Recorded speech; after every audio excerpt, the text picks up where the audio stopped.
A morta-viva de Santarém. Diz que lá para as ilhas, vivia o casal Bertino e Auxiliadora. Eram jovens e não tinham filhos. Certo dia, Bertino estava consertando a rede de pescar na beira da estiva, enquanto a Auxiliadora lavava a louça na pia, às suas costas. Bertino sentiu uma rápida vertigem e teve a impressão de ver um vulto passar ao seu lado. Numa fração de segundo, ouviu o baque surdo de sua esposa caindo no chão de madeira. Ele se virou alarmado, largando o que fazia para socorrer a Auxiliadora. Checou seus sinais vitais e constatou em desespero que não queria. Sua mulher estava morta depois de um mal súbito. Sentou-se e ficou pensando em como iria sepultar sua mulher. Estava atordoado com a situação e sabia que teria que chamar a ajuda de alguém, o que exigia que ele enfrentasse o rio em seu casquinho, indo pelos furos atrás do vizinho mais próximo. Olhou para o corpo da companheira com lágrimas nos olhos, mas não podia se dar ao luxo de esperar o fim da tarde. Desceu na canoa e foi buscar ajuda de seu compadre. Já era noite quando a canoa com os dois apontou na entrada do furo de volta. Foi quando Bertino ouviu a voz do compadre num tom entre incrédulo e preocupado. Compadre. Tinha mais alguém na sua casa além de Auxiliadora? Como? Não, compadre. Por quê? Bertino seguiu o indicador do compadre e se chocou quando viu as luzes da sua casa acesas. Amarraram a montaria e subiram cuidadosamente. Quando entrou em casa, Bertino sentiu a espinha gelar quando viu a Auxiliadora sentada à mesa escolhendo o feijão. Os compadres se entreolharam confusos. Eu juro que ela estava morta quando saí daqui, compadre. Eu não tô duvidando, compadre. Mas a Auxiliadora parecia não notar a presença dos dois. Tinha um comportamento indiferente e estranho. O compadre de Bertino foi indo sem saber o que recomendar a ele. Disse que passaria de manhã para saber como as coisas estavam. De noite, foram deitar-se. A Auxiliadora não deu uma palavra sequer nem olhou Bertino no rosto. Este não teve coragem de perguntar o que acontecerá. Na cama, Bertino notou que sua mulher estava fria como um cadáver e ele não ouvia sua respiração. Praticamente não dormiu. Teve muitos pesadelos. Pela manhã, decidiu procurar o padre da região e contou o ocorrido. O religioso ficou muito preocupado e orientou. Meu filho, acho que um espírito mau se apoderou do corpo de sua pobre esposa. Pelas santas chagas. O que eu faço, padre?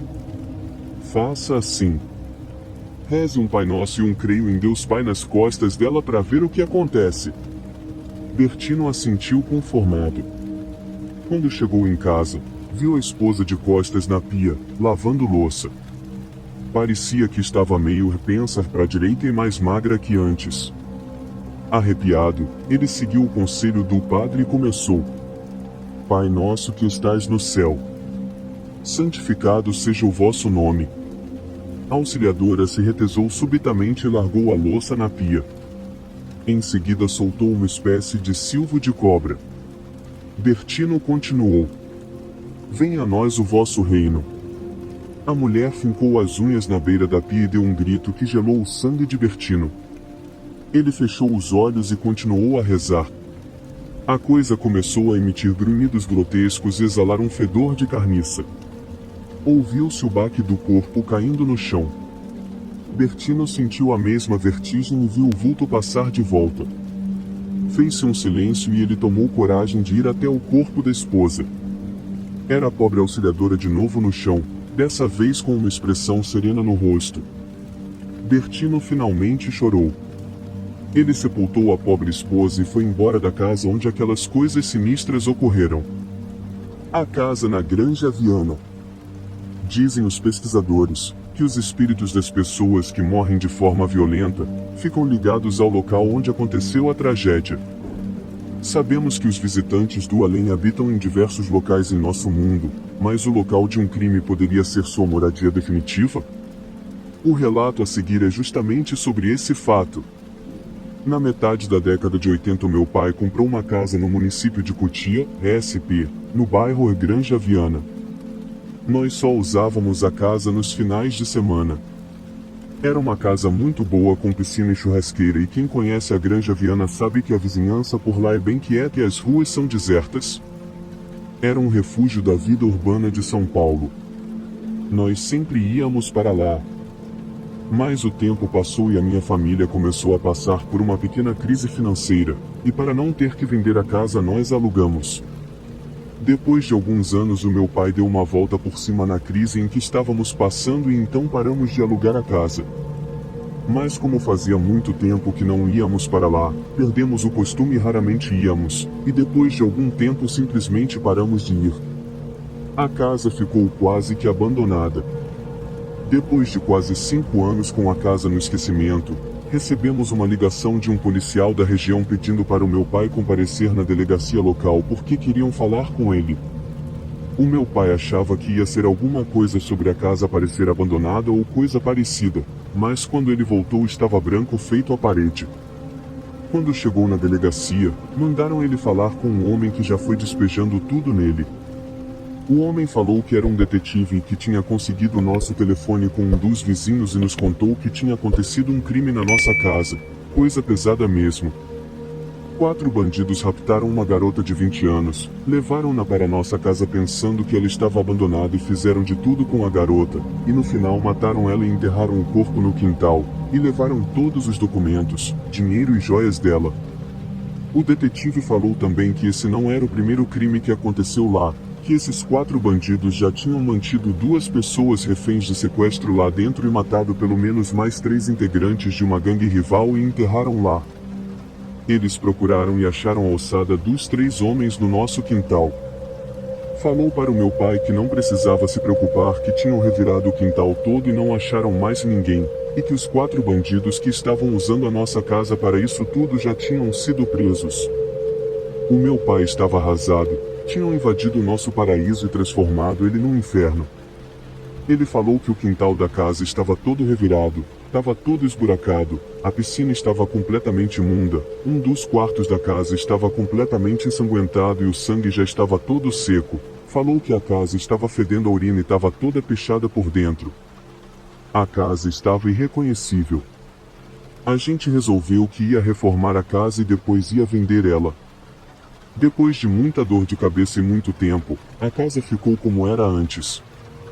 Um quintal bonito, toda arrumada e limpa por dentro, a piscina estava em ordem de novo, tinha voltado a ser uma casa decente de novo. Depois da reforma, ficamos com pena e decidimos que não íamos mais vender a casa, simplesmente iríamos esquecer o que tinha acontecido no passado e transformá-la num lugar feliz de novo. Só que a nossa vida tinha mudado muito desde a época que sempre íamos para lá nos finais de semana e realmente não dava para ir sempre para lá.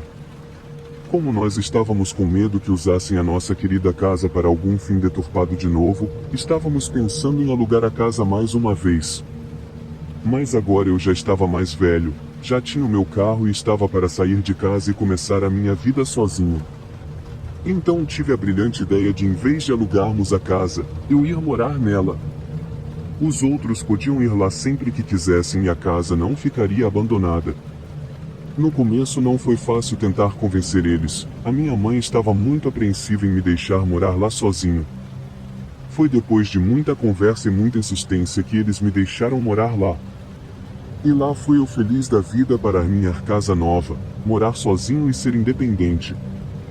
Claro que eu pensava em levar o pessoal da faculdade para lá, fazer festa o tempo todo, achei que ia ser a maior farra. Mas foi exatamente o contrário. Com o tempo eu acabei me acostumando com a viagem diária para a faculdade, e nem todos os meus amigos estavam dispostos a ir até lá. A casa era bem grande. Tinha 5 quartos, todos suítes, 3 salas, uma cozinha grande, área de serviço. Eu acabei me sentindo muito sozinho naquela casa enorme e ficava deprimido constantemente. Depois de um tempo os meus pais deixaram eu chamar alguns amigos da faculdade para morar comigo. Logo eu consegui convencer 2 amigos e uma amiga a ir morar comigo. A vida depois disso começou a virar uma festa lá dentro. A gente se dava bem, respeitávamos uns aos outros e tratávamos a garota que estava morando conosco feito nossa irmã. Com o tempo vieram as festas, já que agora tinha carro suficiente para levar e trazer quem quisesse ir. Numa dessas festas um pessoal se juntou na sala de TV e começou a contar histórias de terror. Só que era uma história mais fraquinha que a outra e não estava assustando ninguém, até que eu resolvi abrir a minha boca. Eu contei a história dos bandidos que tinham pegado a menina e depois de fazer ela passar por aquele inferno todo, mataram ela num dos quartos lá em cima. O pessoal ficou quieto porque realmente era algo pesado e realista, diferente do que estavam contando. Estava aquele silêncio todo quando alguém me perguntou se aquilo realmente era verdade, porque se fosse mentira era uma piada de muito mau gosto. Eu jurei que era verdade até que alguém gritou lá do fundo: vamos fazer a brincadeira do copo lá em cima nesse quarto e chamar o espírito da mulher então. Quando ele falou isso a minha espinha gelou e todos os pelos do meu corpo se arrepiaram. O povo começou a gritar: vamos lá, e então lá fomos nós. Eu peguei um copo na cozinha e subi com alguns colegas que estavam na sala da TV, enquanto o restante do pessoal ficou lá embaixo na festa. Só uma coisa que eu não mencionei antes. Este quarto ficava sempre vazio, só tinha uma cama, um criado mudo e uma poltrona lá dentro, mais nada. No dia que os meus amigos vieram morar comigo, na hora de escolher os quartos todos entraram nesse quarto, mas ninguém gostou dele, e eu também nunca gostei dele, mas eu sabia o porquê, pelo menos eu achava que sabia, que era porque tinha sido lá que a garota tinha sido morta, só que eles não sabiam disso até aquela noite. Nenhum de nós quatro gostava de entrar lá dentro nem de passar pela frente dele. Dava uma angústia. Quando nós entramos no quarto, empurramos a cama para perto da parede, e puxamos o criado mudo para o meio do quarto, colocamos o copo em cima dele e em seguida um monte de letras escritas em pedaços de papel em volta e 2 pedaços maiores escritos sim e não. Acendemos 4 velas e demos para 4 pessoas, nós estávamos em 9, segurarem em volta da gente para podermos ver as letras e apagamos as luzes. O cara que estava comandando o show falou que era bom que só 3 pessoas colocassem o dedo em cima do copo para não dar muita interferência. Eu não entendi o que ele quis dizer, eu não brinco muito com isso, então ele e uma menina colocamos o dedo em cima do copo e fechamos os nossos olhos, e os outros 2 que sobraram ficaram de ler o que o espírito respondia. Nós 3 fechamos os olhos e começamos a tentar nos comunicar com o espírito. Depois de alguns minutos com o copo parado eu achei que não ia acontecer nada, mas de repente o copo começou a se mexer. Primeiro foi só um pouquinho para o lado. Eu achei que tinha sido um dos outros 2 que estavam com o dedo no copo que tinham mexido ele, então eu falei quem mexeu o copo. Um outro colega que estava com o dedo no copo fez um SHHHHH e ficou com a cara séria. Ele realmente estava levando aquilo a sério. Então eu fechei os olhos de novo. Um de meus amigos perguntou se tinha algum espírito presente. O copo se mexeu devagar. Um dos 2 que estava lendo o que o espírito dizia falou o copo foi pro sim. O outro que estava fazendo as perguntas perguntou qual era o nome do espírito. Depois de alguns segundos o copo começou a se mexer. Ia de um lado para o outro, para frente e para trás. O que estava lendo soletrou a palavra Mariana. O nome do espírito é Mariana. Eu abri os olhos e vi que o pessoal estava com uma cara meio assustada. Falei que não precisavam se preocupar com isso, que era só um dos 2 que estavam com o dedo no copo comigo que estava empurrando o copo. Um dos que estavam segurando as velas falou: cara, eu tô olhando para vocês 3 o tempo todo e não vi ninguém de olho aberto.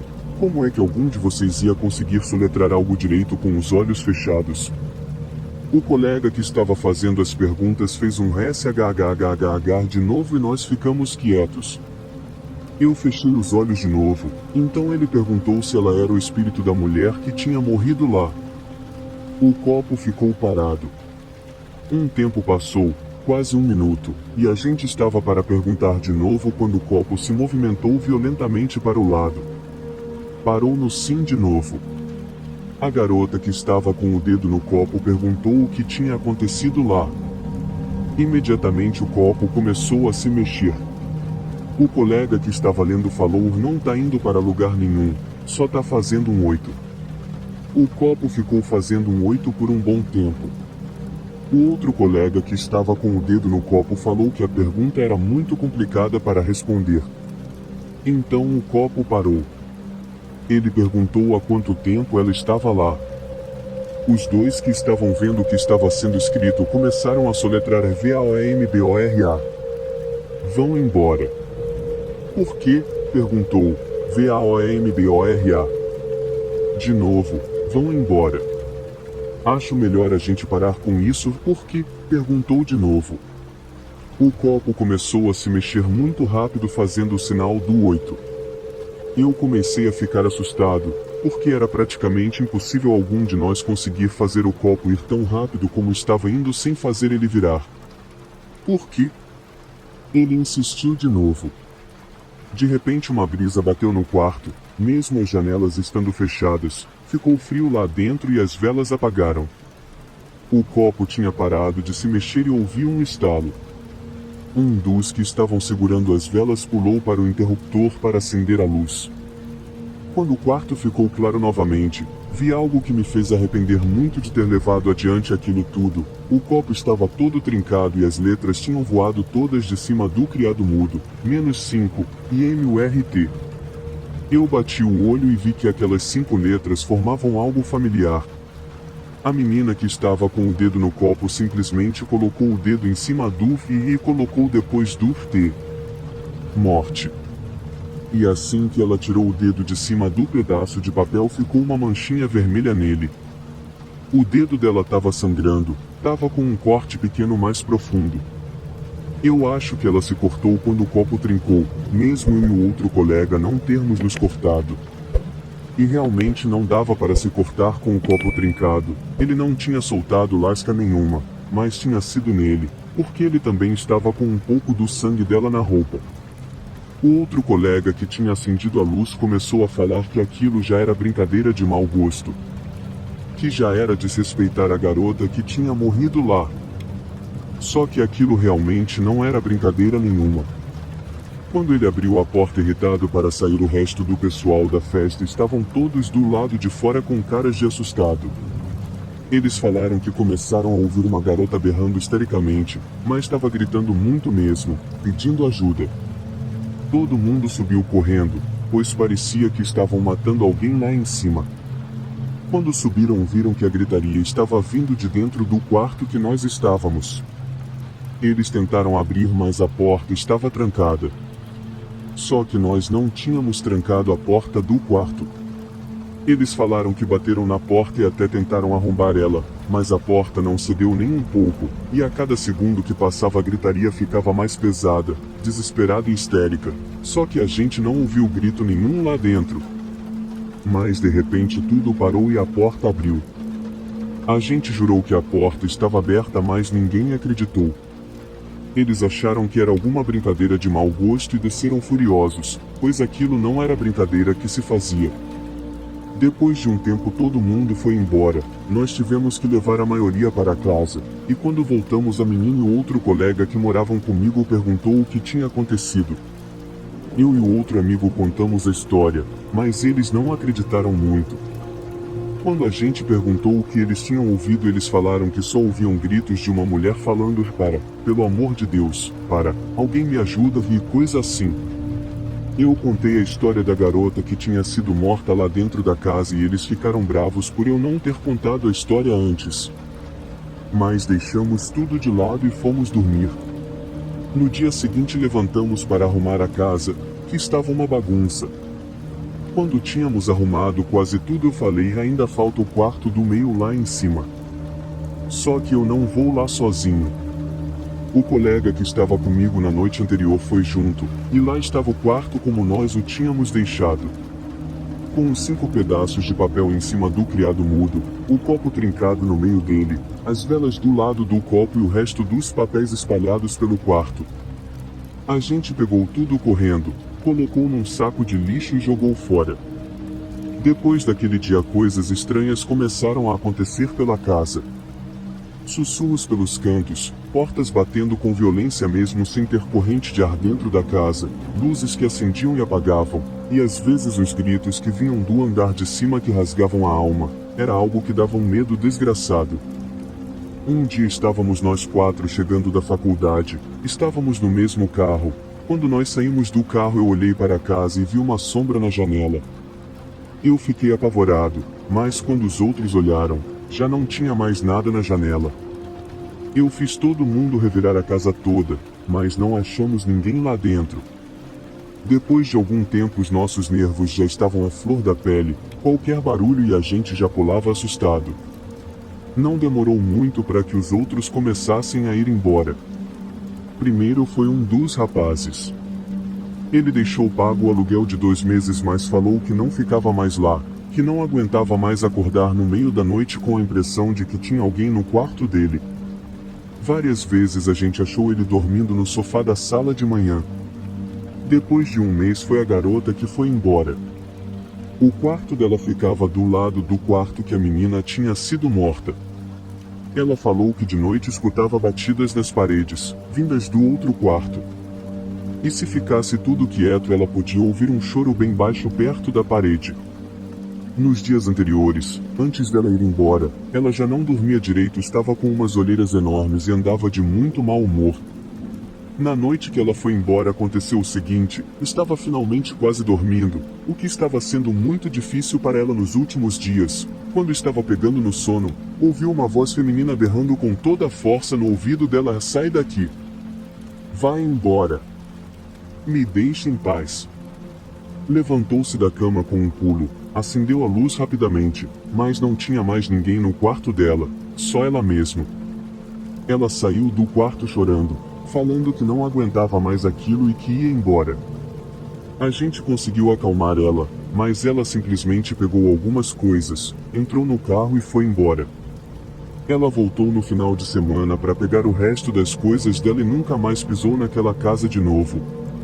Depois de 1 semana foi o outro colega que foi embora. Eu até hoje não sei o que aconteceu com ele direito. Ele sempre mencionava que o quarto dele costumava ficar frio de repente, do nada.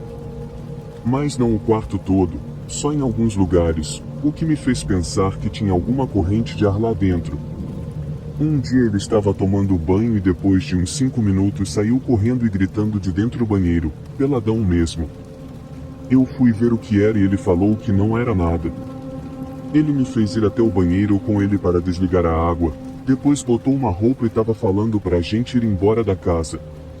Eu consegui convencer ele a ficar mais um tempo para a gente resolver o que ia fazer, que estava muito tarde.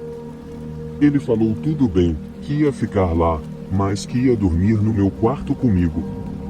Eu deixei, pois não estava a fim de passar a noite sozinho também. Ele colocou o colchão dele do lado da minha cama e então fomos dormir. Quando eu acordei o colchão dele estava todo rasgado e ele não estava lá. Eu fiquei preocupado e comecei a chamar por ele. Comecei a procurá-lo pela casa e depois de um tempo achei ele dormindo dentro do meu guarda-roupa com uma faca de cozinha na mão.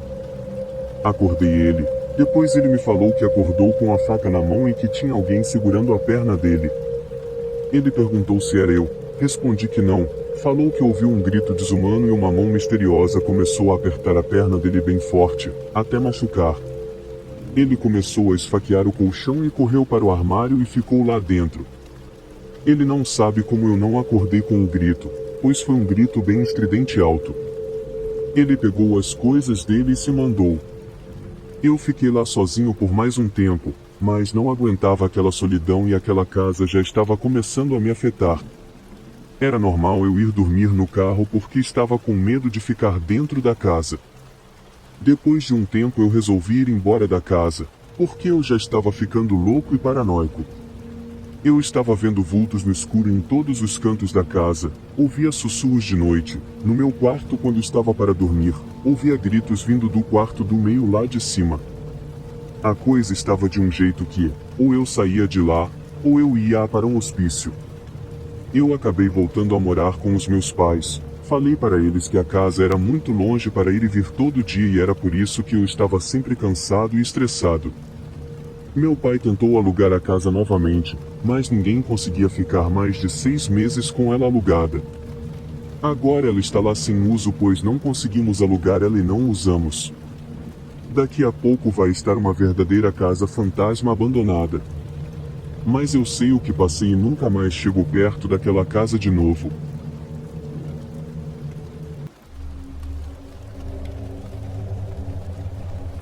Isso aconteceu há alguns anos. Eu tinha 23 anos, era casada e tinha uma enteada. Agora sou mulher, divorciada do meu ex e não vejo mais minha enteada. Mas naquela época, eu morava com eles, minha prima, o marido dela e o filho deles. Tínhamos uma casa em um beco sem saída que levava a alguns trilhos de trem na minha cidade natal. O bairro era decente, mas tinha muitas casas próximas umas das outras e era muito povoado por crianças. Geralmente havia brinquedos, bicicletas e skates nas calçadas e nos gramados da frente das casas. Isso incluía a nossa casa. Nós morávamos no segundo e terceiro andares da casa, enquanto a filha do nosso locador ocupava o primeiro andar. Pouco depois de nos mudarmos, 2 inquilinos se mudaram para o apartamento do porão. Um casal de meia-idade. Eles pareciam bem, mas eram estranhamente silenciosos. No início, começaram a mostrar alguns sinais de uso de drogas e a apresentar um comportamento estranho.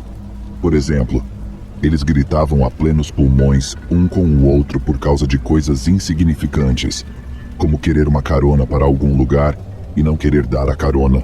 Eles estavam começando a assustar nossos filhos. Eu tinha um mau pressentimento sobre o cara, John. Em nosso estado temos acesso a registros criminais. Podemos pesquisar o registro policial estadual de qualquer pessoa. Exerci esse direito e descobri que esse cara tinha uma acusação pendente de agressão contra uma criança menor de 12 anos. Agora eu estava apavorada, com medo das crianças brincando lá fora, com medo de que as crianças estivessem no mesmo local que esse cara. Coisas estranhas começaram a acontecer. Por exemplo, acordávamos de manhã e os brinquedos das crianças estavam quebrados. Não apenas quebrados, mas destruídos. Skates eram completamente quebrados ao meio, uma carroça de brinquedo estava completamente mutilada e os brinquedos eram jogados em um aterro que havia atrás de nossa casa. Todos nós tínhamos a sensação de que era ele, mas não podíamos provar. Um dia, a bagunça veio à tona. A tensão já havia começado a crescer.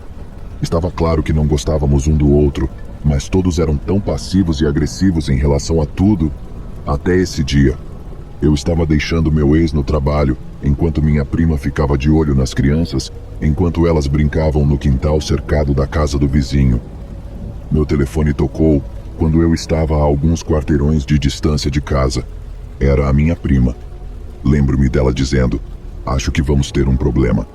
Perguntei por quê, e ela disse: "O John está jogando coisas no aterro e derrubando as latas de lixo." Meu primeiro pensamento foi: aquelas coisas estão cheias. Ele deve estar fazendo uma bagunça danada. E, cara, eu estava certa. Quando entrei na minha garagem, vi todos os nossos materiais recicláveis espalhados na beira da entrada. Isso fez meu sangue ferver. Saí do carro e olhei para a porta dele na lateral da casa. Eu ouvi jogar algo pela porta e nos olhamos. Assim que isso aconteceu, aproveitei a chance para confrontá-lo. Gritei para ele: "Qual é a porcaria do seu problema? Por que está jogando porcaria em todo lugar?" Ele não demorou nem um minuto. Ele literalmente começou a me atacar, dizendo: "Que diabos você vai fazer sobre isso?" Quando ele chegou perto de mim e estava prestes a colocar as mãos em mim, eu dei um soco. Dei um soco no rosto desse homem, de no mínimo 1,85 m. Não o nocauteei exatamente, mas o derrubei. Ele caiu para trás e meio que esbarrou em sua van e caiu de bunda na frente dela. Para colocar as coisas em perspectiva, tenho 1,70 m e na época eu tinha um pouco mais de peso. Então não era uma garotinha indefesa. Depois disso, ele se levantou. Vingativo. Ele deu soco após soco, após soco. Eu também. Estava começando a ficar fraca. Meus braços pareciam espaguete e eu não conseguia enxergar nada. Eu podia ouvir minha enteada gritando e meu primo gritando por socorro da janela do andar de cima. Limpei os olhos e, para minha surpresa, vi meu outro vizinho segurando John. Ele ainda estava tentando me atacar mesmo estando imobilizado. Eu estava sangrando muito. Não percebi na hora, mas meu nariz estava quebrado. Minha prima de 1,5 m estava no meu quintal com uma cadeira de metal na cabeça e minha enteada foi levada para dentro com os filhos do outro vizinho. John estava gritando comigo, dizendo que meu pássaro cagava na casa dele, embora meu pássaro estivesse 3 andares acima dele e nem sequer cagasse no meu andar. Eu só gritava de volta para ele, chamando-o de louco, de babaca e dizendo que ninguém o queria aqui. Parecia um segmento de Jerry Springer e uma luta livre. Subi correndo as escadas para procurar o marido da minha prima, e ele estava na janela chamando a polícia. Quando percebi que ele era inútil, voltei para a rua. John tinha ido embora. Ele fugiu. O resgate e a polícia chegaram, e eu fui interrogada, depois levada para o hospital. Recebi alta logo depois, e estava prestes a sair para buscar meu ex, que ainda nem sabia o que havia acontecido, mas não conseguia encontrar minhas chaves. As chaves do carro e da casa. Procuramos em todos os lugares e não conseguimos encontrá-las. Comecei a pensar que John os havia roubado antes de ir embora. Mas elas estavam com meu telefone. Por que ele não teria levado meu telefone? Liguei para a delegacia de polícia e me informaram que ele havia sido pego. Dei um tiro no escuro e perguntei se haviam encontrado minhas chaves com ele. Descrevi minhas chaves. Chaveiro verde do taco do NY Yankees, etc. Eles confirmaram que sim, ele estava com elas. Perguntaram-me se eu gostaria de apresentar queixa.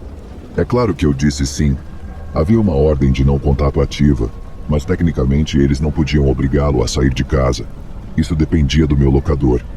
Meu locador os expulsou de casa, não antes que eles conseguissem incluir alguma perseguição e assédio. Meus bons vizinhos ligaram suas câmeras de segurança de frente para nossa casa.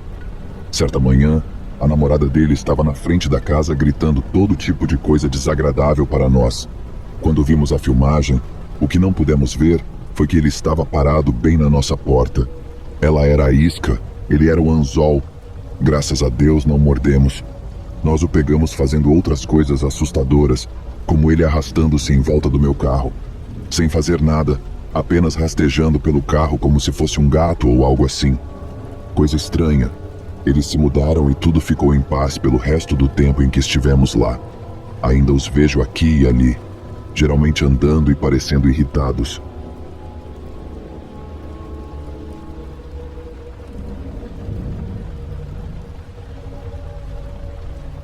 Já se passaram cerca de 10 anos desde que isso aconteceu, mas ainda me lembro das coisas com bastante clareza.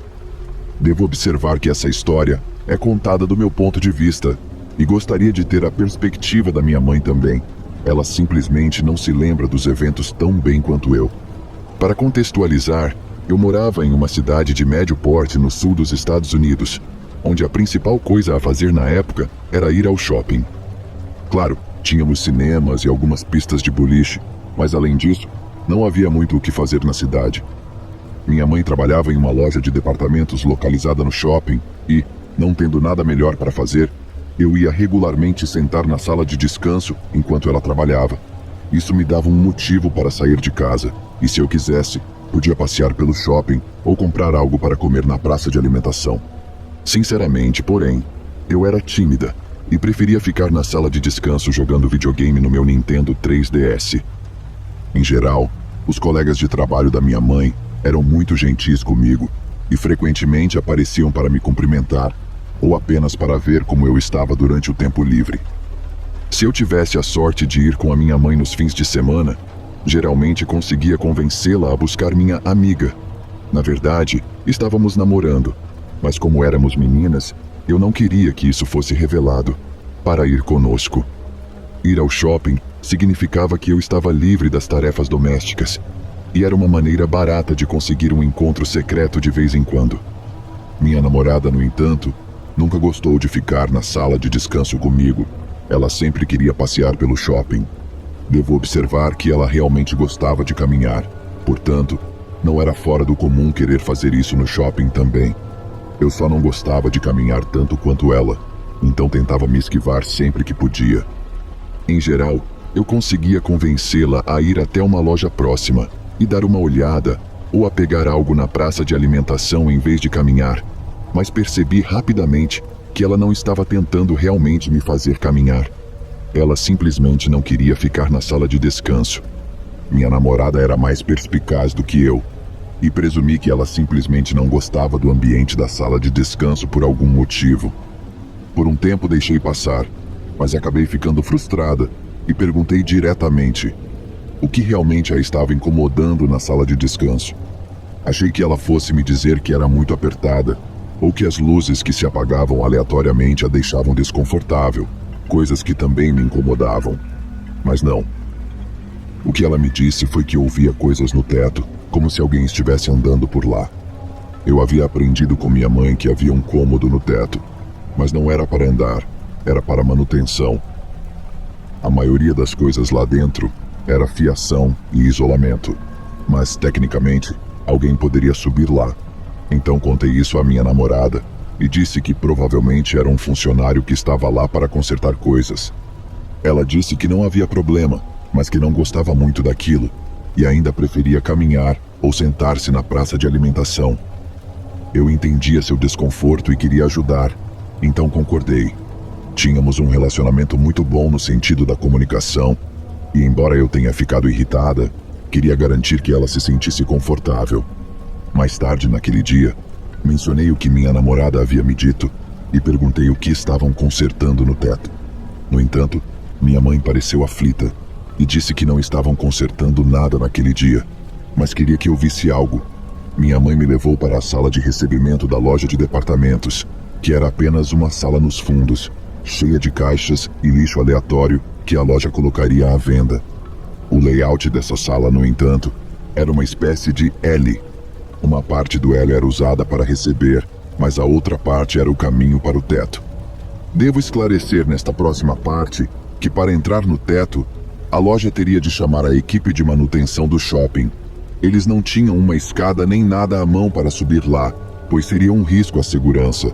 A única coisa que essa área em particular tinha era uma escotilha que levava ao teto, só isso. Portanto, não é preciso dizer que fiquei horrorizada ao ver o que pareciam ser marcas de garras subindo pela parede até a escotilha. Ainda me lembro da aparência delas. Cortes marrons que haviam sido cavados na parede de concreto da sala de recepção. Perguntei à minha mãe se era uma pegadinha, mas ela me disse que não era a primeira vez que isso acontecia e que não tinha como saber que eu perguntaria sobre isso. De acordo com ela, essas marcas estranhas apareceram várias vezes ao longo de alguns meses. A cada vez, a loja chamava as equipes de segurança e manutenção do shopping, que limpavam a parede e depois iam até o teto para investigar. No entanto, nada resultava de suas buscas, e eles acabaram desistindo de lidar com as marcas. A única explicação que os seguranças do shopping deram foi que provavelmente se tratava de um sem-teto que havia entrado no teto por pura força de vontade e que era muito bom em se esconder durante as buscas. Depois disso, parei de ficar no shopping com minha mãe e sempre que eu queria que minha namorada viesse, encontrávamos outro lugar para ir durante o dia. Às vezes, ela ia até minha casa e assistíamos à TV ou algo assim, mas não me sentia segura em voltar para a sala de descanso depois disso. Eu sabia que nada havia acontecido até aquele momento, mas sinceramente não queria arriscar. Então, para quem quer que seja, ou o que quer que seja, que estava andando pelo teto do local de trabalho da minha mãe, espero que nunca nos encontremos.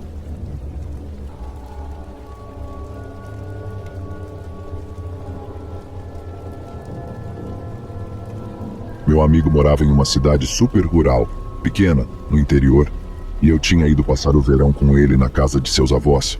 Nós dois tínhamos cerca de 13 anos na época, agora temos 22, e achamos que seria uma boa ideia sair de fininho e dar uma volta pela cidade, talvez parando no parque. Quando estávamos andando por uma rua, cerca de meia hora depois de termos saído de casa, percebemos que alguém estava nos seguindo, vestindo preto e com capuz. Nós dois ficamos bastante assustados e rapidamente dobramos uma esquina antes de nos escondermos na escuridão de alguns arbustos. Depois que o cara passou por nós e esperamos mais meia hora, decidimos que deveríamos voltar para a casa dele. Então corremos para lá. Quando voltamos para dentro de casa, não conseguíamos dormir, então passamos a noite toda em claro. Na manhã seguinte, vimos no noticiário que uma mulher havia sido esfaqueada, agredida e morta exatamente na mesma estrada em que estávamos naquela noite. E não pudemos deixar de nos perguntar se o agressor era o homem que estava nos seguindo. É seguro dizer que não saímos mais às escondidas depois disso. Detalhes adicionais. Acreditamos que o homem estava nos seguindo devido a vários fatores. Primeiro, eram 3 da manhã e ele foi a única outra pessoa que vimos na área, o que é muito raro de se ver alguém tão tarde em uma cidade pequena. Em segundo lugar, ele estava vestindo preto, calças de corrida e um capuz com o capuz levantado. Estava bem quente lá fora, já que era verão, então me pareceu estranho. Terceiro, toda vez que parávamos e olhávamos para trás, ele agia como se estivesse procurando alguma coisa, mas quando voltávamos a andar, ele fazia o mesmo. Parecia suspeito e tivemos um mau pressentimento, então nos escondemos. Além disso, não contamos à polícia porque estávamos com medo. Também não tínhamos muitas informações para dar a eles, além do fato de que era um homem e ele estava vestido de preto. Achamos que não poderíamos ajudar em nada. Se eu fosse um adulto na época, com certeza teria relatado algo, mas eu era apenas uma criança.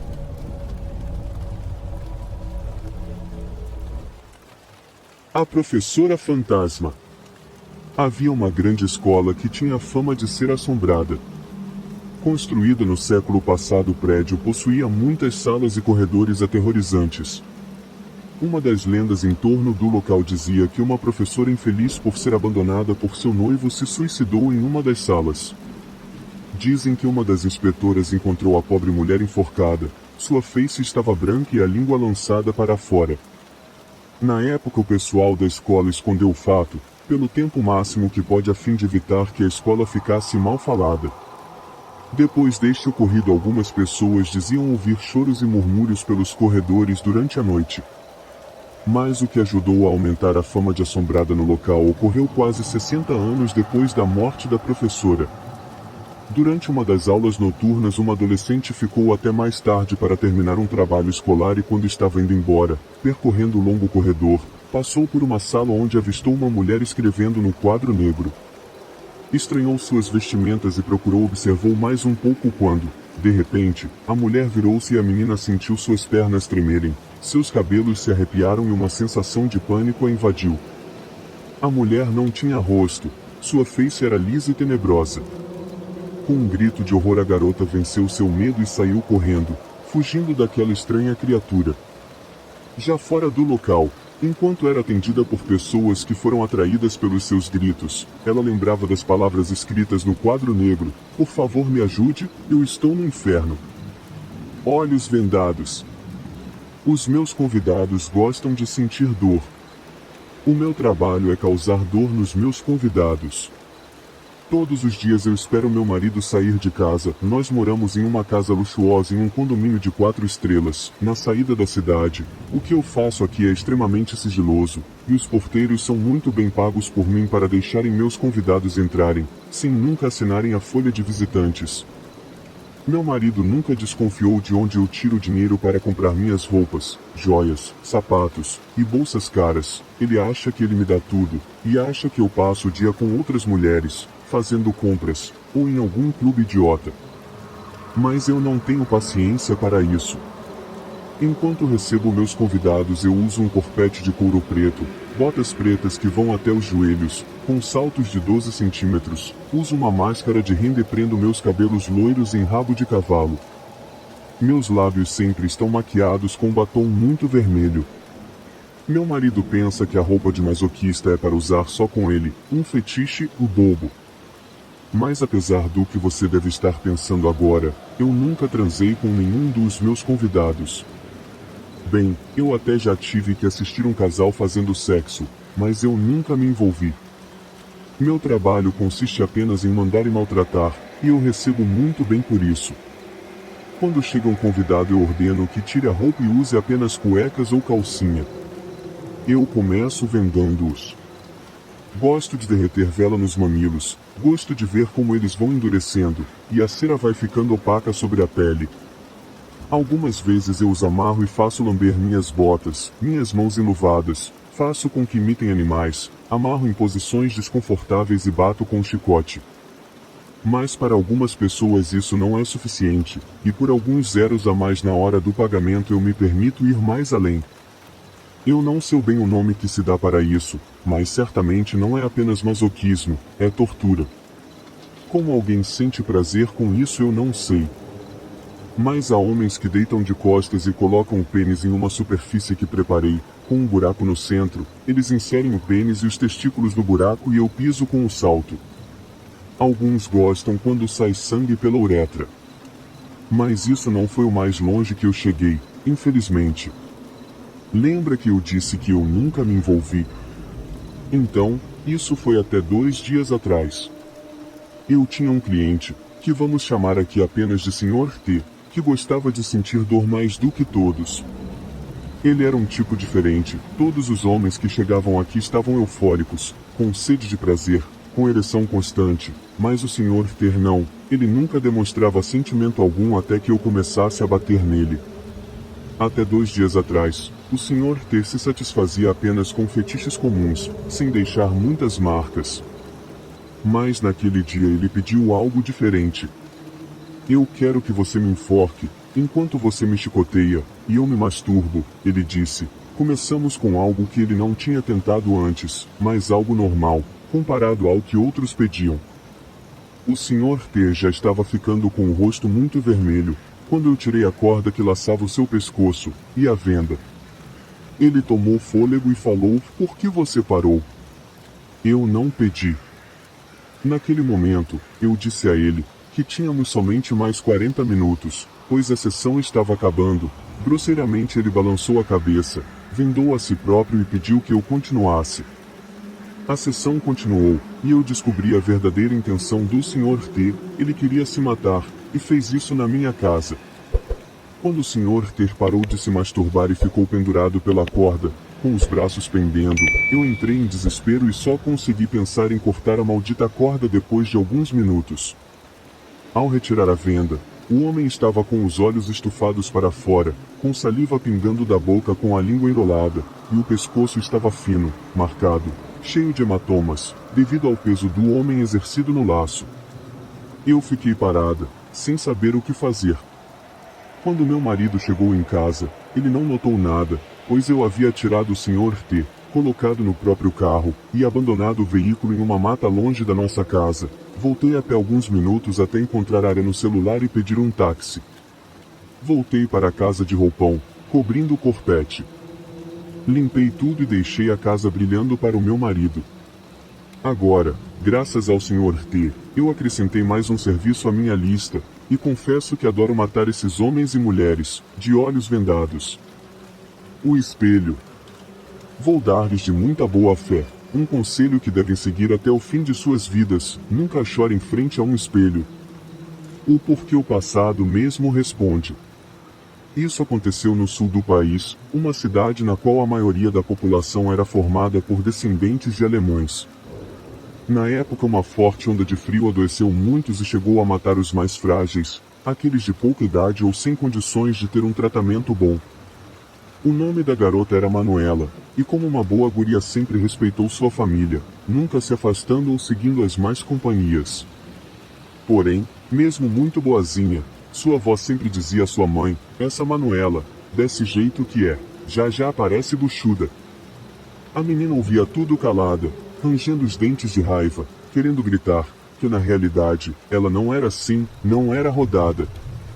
E mesmo indo bem nos estudos, se afastando de qualquer mocinho que mostrasse interesse, crescendo os olhos para cima dela, Manuela prosseguiu firme, vou mostrar quem vai aparecer buchuda.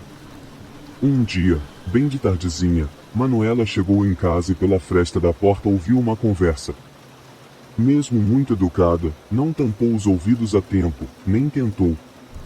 Manuela ouviu bem sua avó falar à sua mãe, vizinha Rita tem um filho em idade para casar, já já a Manuela fica de maior, juntos os dois. Sua mãe sempre seguiu devotos conselhos da idosa, porém contestou pela primeira vez, meio murcha ainda, Manuela tem mesmo é que estudar. Por dentro a garota agradeceu à mãe, mas as palavras de sua avó foram um balde de gelo naquele inverno rigoroso. Quer sua filha buchuda de qualquer guri? Eles têm boa lábia. Você precisa bombear mais sua guria, é novinha demais. Naquele ponto, Manuela ouviu o suspiro comedido da mãe. Não havia jeito. Era decisão final, e nenhum vivente podia salvá-la disso. Já muito afoita, correu para o quarto, querendo jogar tudo para o alto, gritar que não queria casar com guri algum, muito menos desconhecido. Parou no meio do quarto, o choro preso e a respiração rápida, viu um espelho redondo colado à parede. Correu até lá, levantando o pulso para quebrar, mas parou no caminho, começando a chorar. Manuela chorou tanto, que sentiu o ar sair aos solavancos, o peito dolorido, nariz escorrendo e um medo tremendo. Na sua cabeça, ao fitar o espelho com os olhos molhados, pensava em sair dessa situação. Mas como? Sussurrou rouca, mesmo temendo que sua avó e mãe ouçam o que lhe passou pela cabeça, não segurou a língua estando sozinha. Não vou casar se não tiver noivo, completou, mas parecia conter tanto ódio, que ficou pasma. Manuela não era brava. Se afastou do espelho, sentindo um frio correr pelo corpo inteiro. Naquela noite Manuela dormiu de porta aberta, não conseguindo pregar os olhos, tamanha era sua preocupação. Naquela manhã de terça, Manuela acordou com uma tremenda dor de cabeça, pareciam tambores no cérebro da garota, tocando uma verdadeira sinfonia. Quando colocou os pés na sala, estava vazia. E estranhou. Seu olhar alcançou o altar de sua falecida tia, envolto por santos e um pano branco de renda. Ali haviam velas brancas apagadas, que vez ou outra sua avó acendia e dizia, para sua tia achar o caminho dela, quem tá vivo precisa ajudar. Mas o que assustou Manuela ali na hora, foi ver no altar a cruz de madeira bem lapidada, tombar mole para o lado até virar. Da janela fechada não veio vento algum, muito menos da porta. Prego frouxo, sussurrou e virou a cruz, a deixando certinha. Manuela saiu de casa, com mochila nas costas, pronta para ir ao colégio. Entretanto, no meio da praça, viu muita gente reunida e assustada. Era praça pequena, conhecida pela cidade toda, havia até um festival todo ano armado ali. Mas agora esse pessoal, aparentava choque ao ver o que havia no meio. Manuela se aproximou aos pouquinhos, se esgueirando entre sussurros estranhos. Ao ficar no meio do povoado ali parado, sentiu o estômago revirar. Os pelos dos braços se arrepiaram ao mesmo tempo que sua boca se abriu. Um homem bem feito, de barba no rosto e roupa de jovem adulto, estava esticado no banco da praça. Os olhos esbugalhados como se visse um fantasma, mas no peito estava a prova que viu mesmo foi sua morte, um pedaço de vidro fincado no peito. Sem nada além disso, o sangue formou uma poça no chão de terra, se grudando quase seco. De todos os lados vinham sussurros assustados, gente se perguntando, foi assassinato? E do meio da multidão, saiu uma mulher conhecida, caindo de joelhos do lado vítima. Com roupas de dormir, pareceu ter sido chamada às pressas por tamanho desleixo em se vestir, a adulta segurava o garoto, virando seu rosto com gritos de dor saindo da boca contorcida. Era Rita, clamando, meu filho não, senhor. Manuela deu vários passos para trás, correndo dali até não poder mais. Era ele. Ele é o que sua avó dizia ser bom? É ele. Naquela noite Manuela não dormiu, não saiu de casa com medo de ver aquela praça. Sua avó inventava aos vizinhos, dor de garota apaixonada. Que nada. Ela tava mesmo apavorada. Mas ao completar 7 dias da morte do garoto, foi feita a missa e todo mundo apareceu, menos Manuela. Por muita briga, ficou e prometeu rezar para a alma do garoto à luz da vela guiar. Mas ao se abaixar frente à vela, sua mão tremeu em acender. Tentava repetir que era coincidência, um espelho não podia matar alguém. Tanto que o dela estava intacto, sem nenhum pedaço a menos. Quando riscou o fósforo e tocou a vela, a cruz pendeu para o lado outra vez. Manuela levantou assustada, era da sua natureza ser medrosa, mas aquilo era de arrepiar. Manuela riscou outro fósforo, tomou ainda mais coragem e arrumou a cruz. Ao tocar a vela, dessa vez o fogo pegou. Manuela olhou desconfiada, mas aceitou como o acaso a deixando assustada por nada. Mas ao se ajoelhar ali, por trás de si ouviu um som estranho. Parecia alguém correndo no chão, bem rápido para não ser pego espiando. Manuela olhou para trás, não viu nada, apenas o contorno dos móveis na sala. Não olhou muito para os detalhes e foi logo fechando os olhos, arrumando um jeito de conversar com o seu pretendido morto, o jovem Rodolfo. Mas outra vez ouviu alguém correr, sentiu o vento bater. Apertou mais os olhos, e em um sussurro repetia, "Me protege, tia." Às suas costas sentiu uma sombra se aproximar, devagar. Parecia dar um passo de cada vez, contado e calmo. Na nuca, Manuela sentiu o assobio do vento, bem sereno. Apertou as mãos como pôde, temendo ser a mesma coisa que matou o garoto. Mas do silêncio absoluto, Manuela ouviu um soluço. Queria tampar os ouvidos, mas o som de choro a fez paralisar. Manuela não estava chorando agora, mas sem dúvidas, aquele som era dela. Da noite que ouviu aquela maldita conversa de sua avó com sua mãe. A imitação da pessoa era perfeita, mas indo chegando no final, parecia imitar caçoando daquela situação. O choro ficou falho e rouco, beirando a um riso curto, insinuando uma breve chacota ao soluçar forçado. Era um som baixo, que ia aumentando, parecia tocar-lhe a pele, se afastava e diminuía. Manuela planejou na cabeça, levantar e correr até a porta. Mas ouviu um estalo fino, estridente, de vidro se quebrando. Parecia próximo, e os passos também. A cada pegada, um vidro novo estalava. Manuela não aguentou mais e abriu os olhos apavorada, sua boca tremia e os olhos ardiam. A vela acesa mal tremulava o fogo, mas agora no lugar da cruz caída, estava um espelho redondo coberto por um pano. O pano era marrom, o mesmo que sua avó no mesmo dia da morte do Rodolfo, cobriu os espelhos da casa toda avisando, deixar sem cobrir, chama o morto do seu descanso. Manuela não conseguia se mexer, o medo era maior que sua força. Atrás dela não ouvia nem passos, nem choro, era silêncio completo. Um zumbido passou no seu ouvido, e a mão esfriou ainda mais. Mas ali, na sala sem qualquer entrada de ar, o pano marrom começou a balançar. O fato estranho que agora fez andar para trás, foi a sombra de um dedo apontar. No pano marrom cobrindo o espelho, haviam 5 dedos de uma mão, cutucando o pano tentando tirá-lo. Atrás de si, ouviu uma voz igual à sua, sem carregar medo ou pavor, dizendo com um riso, "Chora no espelho sua dor." Manuela gritou. O grito alto e estridente a fez ganhar força, quando o pano marrom caiu do espelho, se virou e correu até a porta. Manuela alcançou a calçada desesperada, do outro lado viu sua avó e sua mãe. Pronta para correr apavorada, sentiu uma coisa molhada. Um ardor forte na barriga, junto de uma sensação de fraqueza, era muito mais forte que uma gripe de inverno. Sua mãe do outro lado desmaiou horrorizada. Manuela ouviu sua avó a chamando desesperada, quando com os próprios pés, a menina voltou para dentro de casa. Manuela não controlava suas pernas, parecia um fantoche, ou um boneco de cordas. Ao passar da porta, sentiu o cheiro da fumaça. No altar, o pano marrom havia começado a queimar, por culpa da vela acesa. Manuela gritava que não, implorava e pedia perdão.